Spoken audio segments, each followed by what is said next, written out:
Bismillahirrahmanirrahim. Assalamu alaikum dear students. Welcome to online class of inorganic chemistry. तो आज का हमारा टॉपिक जो है वो है solubility product and common ion effect. I am your teacher Mohammad Salman Jameel.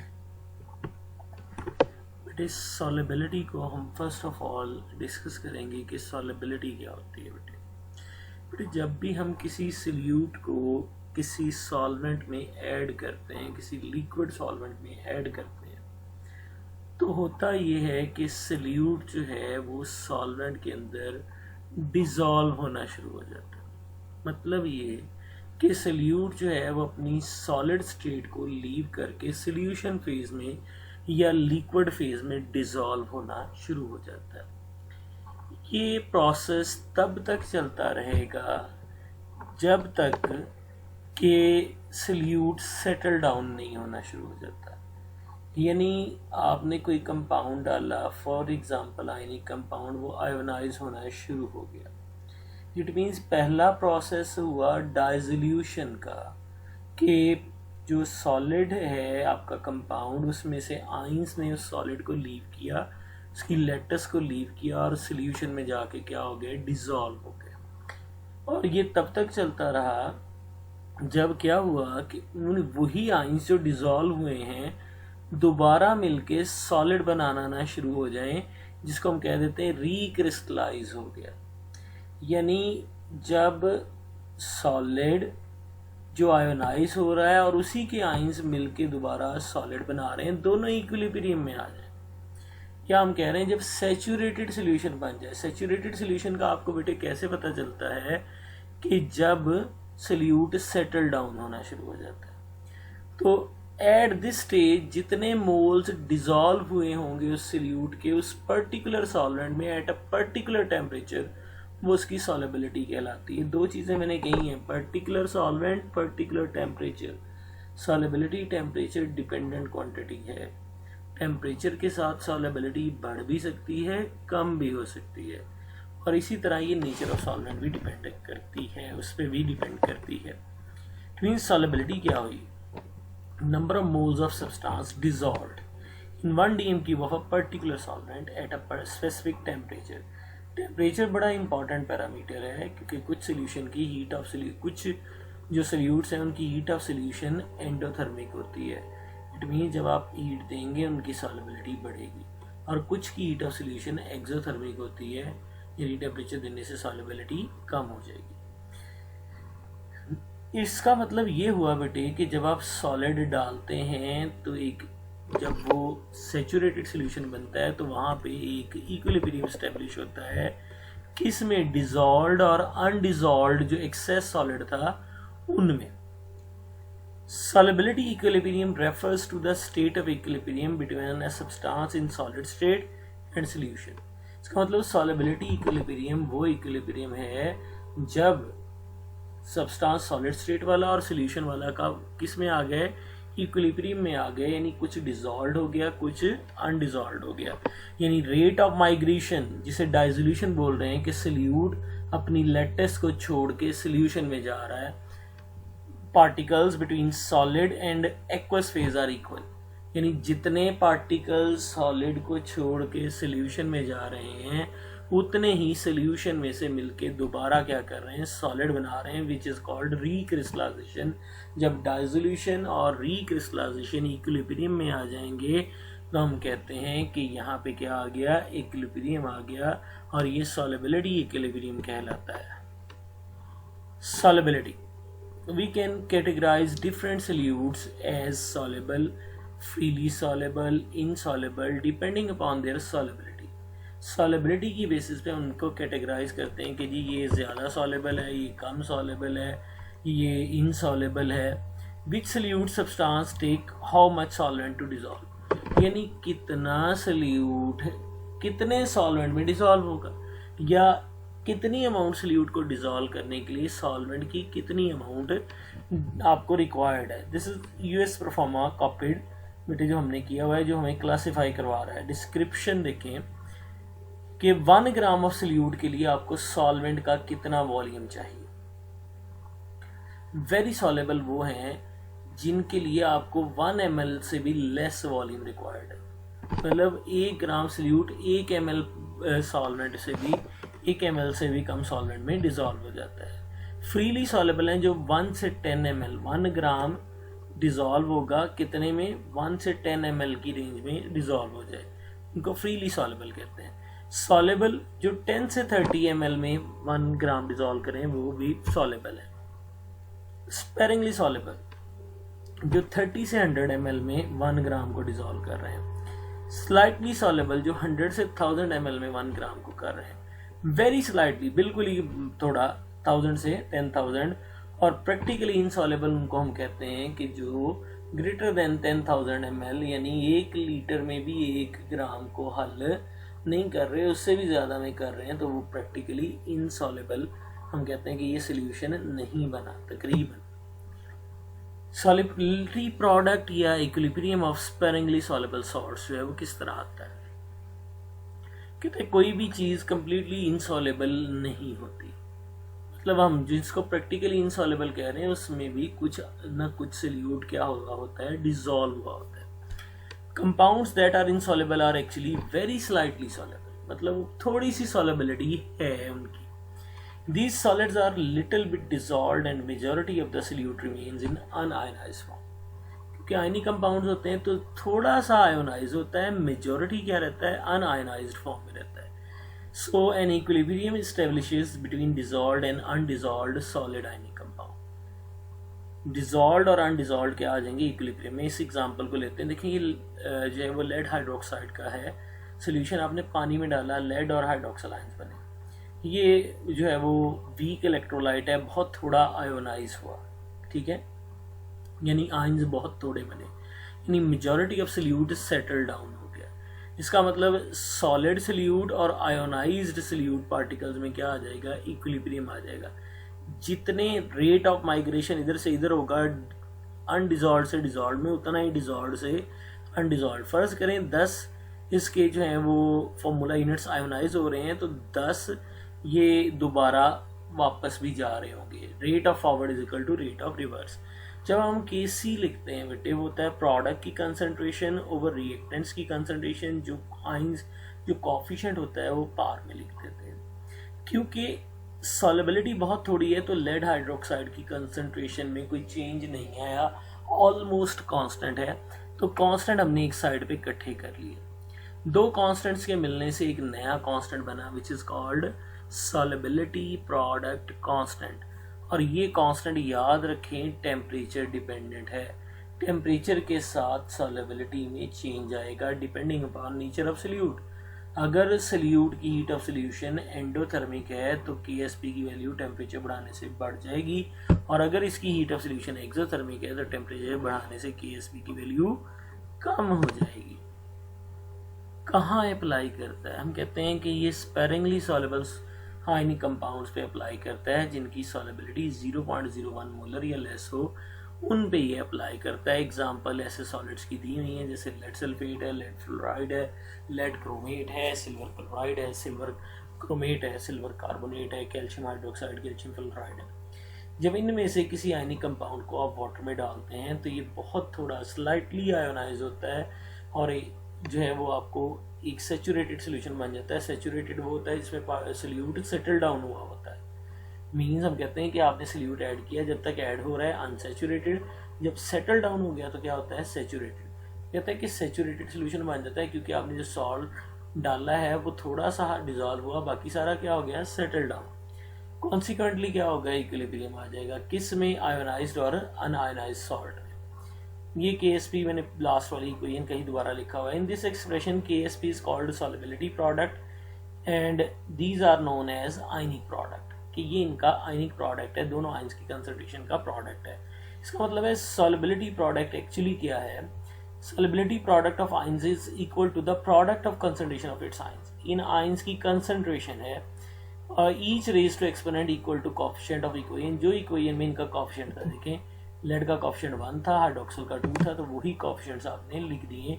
Each raise to appropriate power in saturated solution at that temperature. ये क्या कहलाता है, सॉलिबिलिटी प्रोडक्ट। कुछ और सॉल्ट्स के लिए लिखे हुए expression. Solubility product principal states that product of ionic concentration in saturated solution of a partially और एस्पेरेंटली सॉल्युबल सॉल्ट इज कांस्टेंट. मतलब वो जो आयनाइजेशन है वो constant at a given temperature, उसमें कोई चेंज नहीं आता. सिल्वर क्लोराइड है, सिल्वर क्लोराइड आयन बने, KSP क्या हो जाएगा, क्लोराइड आयन और सिल्वर आयंस की कंसंट्रेशन. आर्सेनिक सल्फाइड है तो 2 आर्सेनिक बने, 3 सल्फाइड बने, इसलिए अप्रोप्रिएट पावर 2 एंड 3 हो जाएंगी. इस तरह ये सिल्वर क्रोमेट के लिए सिल्वर की 2 और क्रोमेट की पावर 1 हो जाएगी. एप्लीकेशंस क्या हैं? The concept of solubility product is very useful in explaining number of phenomena such as dissolution and precipitation. कब कोई सॉलिड सब्सटेंस डिसॉल्व होगा और कब उसकी प्रेसिपिटेशन होगी, ये डिस्कस करने के लिए सॉलिबिलिटी प्रोडक्ट जो है वो काफ़ी हेल्पफुल है. पहला है जी डिटर्मिनेशन ऑफ सॉलिबिलिटी. अगर हमें किसी सॉल्ट की सॉलिबिलिटी डिटरमिन करनी हो, number of moles of the solid the salt dissolved per dm cube of solution to reach the equilibrium with excess solid is known as solubility. हमने पहले भी कहा कि जब सल्यूट सेटल डाउन हो जाएगा तो जितने मोल सल्यूट के हल हुए होंगे वो उसकी सॉलिबिलिटी बताते हैं एट दैट टेम्परेचर.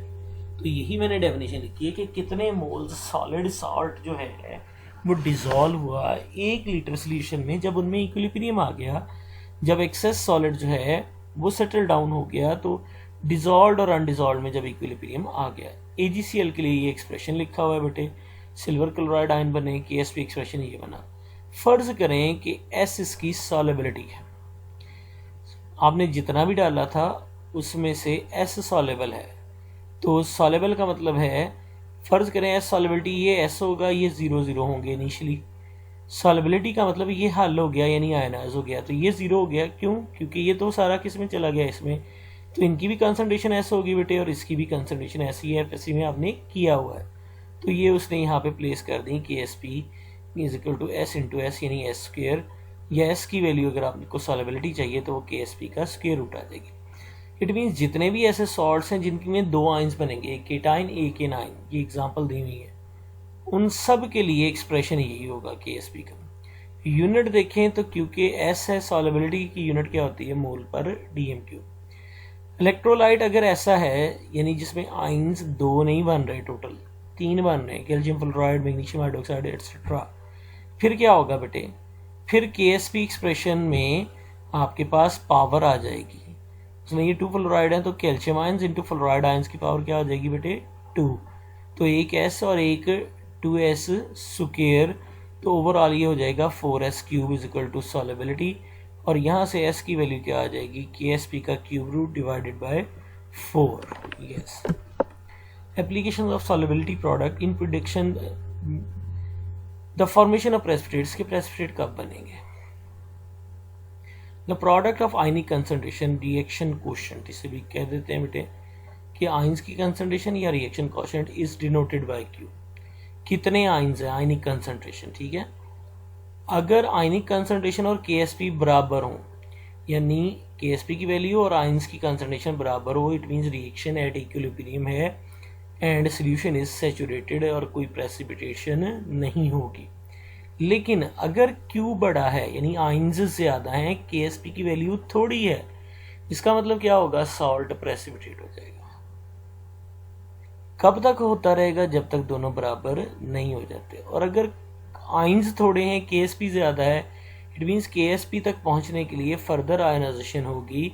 इसका मतलब है कि मोर सॉलिड जो है वो डिजॉल्व होता जाएगा जब तक कि दोनों की वैल्यू इक्वल नहीं होगी. यहाँ भी PPT नहीं बने, यहाँ भी PPT नहीं बने, यहाँ सिर्फ प्रेसिपिटेट बन रहे हैं, ठीक है जी. फ्रैक्शनल प्रेसिपिटेशन, इसकी जो इसको हम अब अप्लाई करने लगे हैं, इसको फ्रैक्शनल प्रेसिपिटेशन में sometimes a mixture of ions is separated by same precipitating agent. एक ही एजेंट है जो डिफरेंट आयंस को क्या करता है, प्रेसिपिटेट करता है.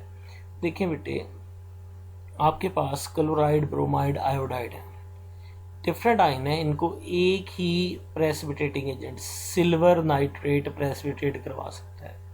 कैसे करवा सकता है? Their separation is brought about by fractional precipitation which is based on solubility product. वो सॉलिबिलिटी प्रोडक्ट पे बेस करती है. देखें एग्जांपल यहाँ दी हुई है, कि आपके पास KI और KCl है, आपने इसमें सिल्वर नाइट्रेट ऐड कर दिया, प्रेसिपिटेट हो जाएंगे, सिल्वर आयोडाइड बन जाएगा, सिल्वर क्लोराइड, दोनों ही सॉलेबल नहीं है, दोनों प्रेसिपिटेट बना लेते हैं। लेकिन जब आप देखते हैं तो इन दोनों में से, या अगर मैं सिल्वर ब्रोमाइड भी बना लूँ, इन तीनों में से आयोडाइड की सॉलेबिलिटी सबसे कम है, क्योंकि इसका साइज सबसे बड़ा है, पोलराइजेबिलिटी सबसे ज़्यादा है। क्योंकि सबसे पहले जिसके प्रेसिपिटेट बनेंगे वो आयोडाइड होगा, फिर ब्रोमाइड होगा और फिर क्लोराइड होगा। ठीक है जी, hence iodide ion precipitates first. दूसरा, इसकी KSP वैल्यू देख लें, इसकी KSP वैल्यू सबसे कम है, इट मीन्स सबसे पहले ये प्रेसिपिटेट आउट हो जाएगा। ठीक है, क्योंकि ये सॉलेबल ही कम है तो ये सबसे पहले PPT बना लेगा, फिर ब्रोमाइड बनाएगा और फिर क्लोराइड बनाएगा। Precipitation of salts, substance will start precipitating if ionic product is greater than it's solubility product. ये पीछे भी हमने कहा है कि Q, जिसको हमने आयनिक प्रोडक्ट कहा था, रिएक्शन क्वोशिएंट कहा था, अगर वो ज़्यादा हो जाएगा किससे, KSB से, तो फिर क्या हो जाएगा, प्रेसिपिटेशन अकर हो जाएगी। From solubility, it is possible to predict whether on mixing the solution of its ions precipitation will occur or not। यानी आपने ये अभी तो डिसाइड किया है कि आपको यहाँ से पता चल जाएगा कि प्रेसिपिटेशन होनी है या नहीं होनी। This principle is of immense use in qualitative and gravimetric analysis for precipitation of cations or anions by adding sufficient amount of reagent। कि इस प्रिंसिपल को हम यूज़ करते हैं जब हमने क्या करना होता है, ग्रेविमेट्रिक एनालिसिस करने होते हैं। आपने FSC में पढ़े होंगे estimation of barium ion.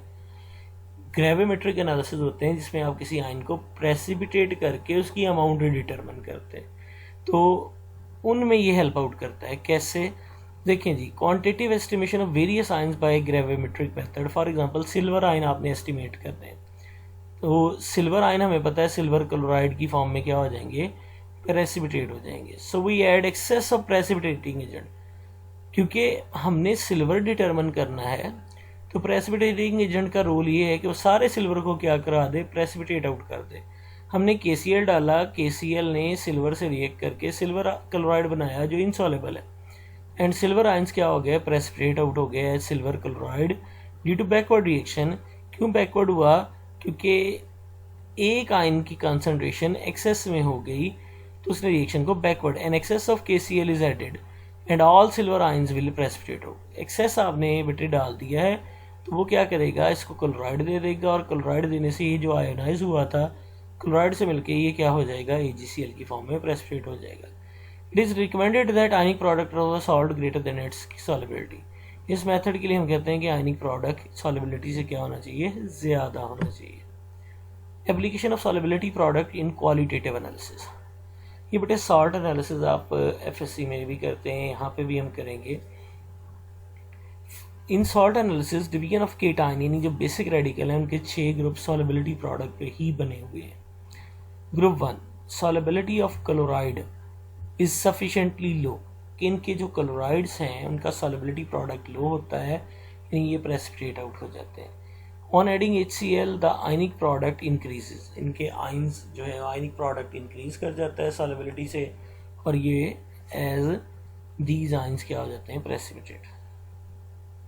Group 2 में ये वाले आयन्स मौजूद होते हैं और इनको as a sulphide ion precipitate करते हैं। कैसे, या जब आप हाइड्रोजन सल्फाइड पास करते हैं। Only group 2 sulphides have low solubility product, क्योंकि इन 2 और 4 दोनों सल्फाइड बनाते हैं, लेकिन 2 वालों की सॉलिबिलिटी कम होती है, इसलिए वो प्रेसिपिटेट आउट हो जाते हैं। Sulphides of 3 group are not precipitated because of high solubility product. 3rd group वाले सल्फाइड नहीं होते, क्यों नहीं होते, क्योंकि उनकी सॉलिबिलिटी प्रोडक्ट ज़्यादा होते हैं। What is common ion effect, name बता रहा है कोई एक आयन क्या होगा बेटे, कॉमन।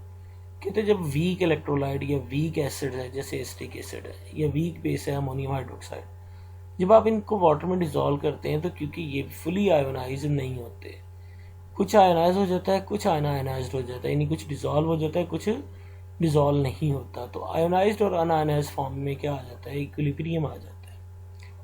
अब अगर आप इस तरह के वीक इलेक्ट्रोलाइट्स में कोई स्ट्रॉन्ग इलेक्ट्रोलाइट डाल दें, और स्ट्रॉन्ग इलेक्ट्रोलाइट भी ऐसा डालें जिसमें कोई एक आयन क्या हो, कॉमन हो, फिर क्या होगा, इक्विलिब्रियम शिफ्ट कर जाएगा बैकवर्ड डायरेक्शन में कॉमन आयन की वजह से। मैं इसको एलेबोरेट करता हूँ। आपके पास अमोनियम हाइड्रोक्साइड था, आपने इसमें अमोनियम क्लोराइड ऐड कर दिया। देखिए तो बेटे अमोनियम आयन क्या हो गया, कॉमन। इसका मतलब अमोनियम आयन की कंसंट्रेशन बढ़ गई इस मिक्सचर में। तो कम करने के लिए कोई एक रिएक्शन बैकवर्ड जाएगा लीच-एटलर्स प्रिंसिपल के मुताबिक। ये वाला बैकवर्ड इसलिए नहीं जाएगा कि ये स्ट्रॉन्ग इलेक्ट्रोलाइट है, इट मींस वीक वाला इलेक्ट्रोलाइट क्या करेगा, रिएक्शन को बैकवर्ड जाने पे फोर्स कर देगा। तो ये वाला रिएक्शन जो है ये बैकवर्ड चला जाएगा। इसका मतलब अमोनियम हाइड्रोक्साइड क्या हो जाएगी, प्रेसिपिटेट हो जाएगी। ये भी इसी तरह की एग्जांपल है कि एसिटिक एसिड था, आपने इसको वाटर में डाला तो वो आयोनाइज हुआ, आयोनाइज होकर एसीटेट आयन बने और हाइड्रोनियम आयन बने। आपने इसका के भी लिख दिया। आपने इसमें स्ट्रॉन्ग एसिड डाल दिया HCl, आयोनाइज हुआ, हाइड्रोनियम और Cl बने, कॉमन आयन हो गए हाइड्रोनियम आयन। अब हाइड्रोनियम की कंसंट्रेशन कम करने के लिए कोई एक रिएक्शन बैकवर्ड जाएगा।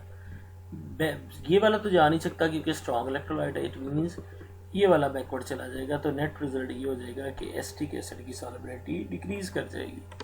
इसी तरह बेटे ये सोडियम एसीटेट का केस है। सोडियम एसीटेट था,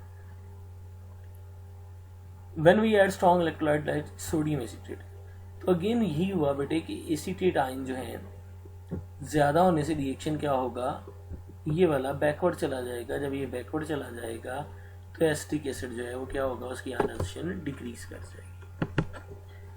इसी तरह की एक और एग्जांपल ये अमोनियम हाइड्रोक्साइड वाली फर्दर बेटे एलेबोरेट कर दी है कि अगर आपने इसमें NaOH डाला, OH आयंस कॉमन हुए तो ये वाला बैकवर्ड चला गया। मैंने क्लोराइड डाल के भी बता दिया, OH डाल के भी बता दिया कि ये बैकवर्ड चला जाएगा और सॉल्युबिलिटी कम हो जाएगी। तो ये जो सप्रेशन कमी आई है किस में, डिसोसिएशन में, किसके, वीक इलेक्ट्रोलाइट के। इन दोनों में से वीक कौन था, अमोनियम हाइड्रोक्साइड। क्यों आई है, क्योंकि आपने स्ट्रॉन्ग इलेक्ट्रोलाइट डाला, और स्ट्रॉन्ग इलेक्ट्रोलाइट भी ऐसा डाला जिसमें कोई एक आयन क्या है बेटे, कॉमन है। तो इसको क्या कहते हैं, common ion effect. Industrial applications क्या है, हम NaCl को इस मेथड से प्योरीफाई करते हैं। क्यों प्योरीफाई करते हैं, क्यों हम क्रिस्टलाइजेशन यूज नहीं करते। क्रिस्टलाइजेशन में क्या करते हैं, हम सोल्यूशन बनाते हैं हॉट सैचुरेटेड, देन उसको कूल करते हैं। NaCl की सॉल्युबिलिटी टेम्परेचर डिपेंडेंट नहीं है, यानी टेम्परेचर ज़्यादा करें कम करें उसकी सॉल्युबिलिटी टेम्परेचर पे डिपेंड नहीं करती, नियरली इंडिपेंडेंट है। इट मीन्स आप क्रिस्टलाइजेशन से NaCl को प्योरीफाई नहीं कर सकते। तो अगर आपने NaCl को प्योरीफाई करना है, आप क्या करेंगे, कॉमन आयन इफेक्ट ही यूज़ करेंगे। ये NaCl था, आपने वाटर में डिजोल्व किया, सोडियम क्लोराइड आयंस बन गए। आपने इसमें स्ट्रॉन्ग इलेक्ट्रोलाइट है, ये भी स्ट्रॉन्ग, लेकिन HCl इससे भी स्ट्रॉन्ग इलेक्ट्रोलाइट है, HCl डाल दिया, हुआ क्या, common ion chloride ion concentration बढ़ गई। कम करने के लिए कोई एक रिएक्शन बैकवर्ड जाना है और ये वाला बैकवर्ड जाएगा। क्यों, क्योंकि ये क्या है, वीक इलेक्ट्रोलाइट है इन दोनों में से। जब ये बैकवर्ड जाएगा तो NaCl सॉलिड प्रेसिपिटेट हो जाएगा और हमें प्योर फॉर्म में NaCl मिल जाएगा। इम्प्योरिटी सारी कहाँ रह जाएंगी, सोल्यूशन में। सॉल्टिंग आउट ऑफ सोप, ये BSc की एक एप्लीकेशन है। Addition of common salt to a saturated solution of soap causes the precipitation of soap. अगर आप कॉमन सॉल्ट यानी NaCl डालते हैं तो सोप की प्रेसिपिटेशन हो जाती है। सोप होते हैं फैटी एसिड के सॉल्ट्स, ठीक है, carboxylic acid, salts of carboxylic acid होते हैं, ये आयनाइज होते हैं। आप इनकी क्या करते हैं, स्पॉनिफिकेशन करके इनको बनाया होता है। उनको मतलब बेसिकली कार्बोक्सिलिक एसिड होते हैं, तो स्पॉनिफिकेशन क्या है कि आपने बेस से रिएक्ट करके सॉल्ट बना लिया। अब saturated soap solution there exist equilibrium, उसमें जाहिर है सोप भी है और उसमें इम्प्योरिटीज भी हैं। आप चाहते हैं कि सोप प्रेसिपिटेट हो जाए, उसको हम अलग कर सकें, तो कैसे करेंगे, कॉमन आपने अपना NaCl डाल दिया, सोडियम आयन कंसंट्रेशन इंक्रीज कर गई। कम करने के लिए रिएक्शन 1 बैकवर्ड गया, 2 क्यों नहीं गया, इन दोनों में से ये वीक इलेक्ट्रोलाइट है। जब ये बैकवर्ड जाएगा तो सोप क्या हो जाएगा, प्रेसिपिटेट हो जाएगा और हम इसे इजीली सेपरेट कर लेंगे। Process of getting solid soap from solution जो है इसको हम कह रहे हैं salting out of soap. That's all for today's, thank you. ये हमारा चैप्टर बेटे कंप्लीट हो गया है। अल्लाह हाफिज़।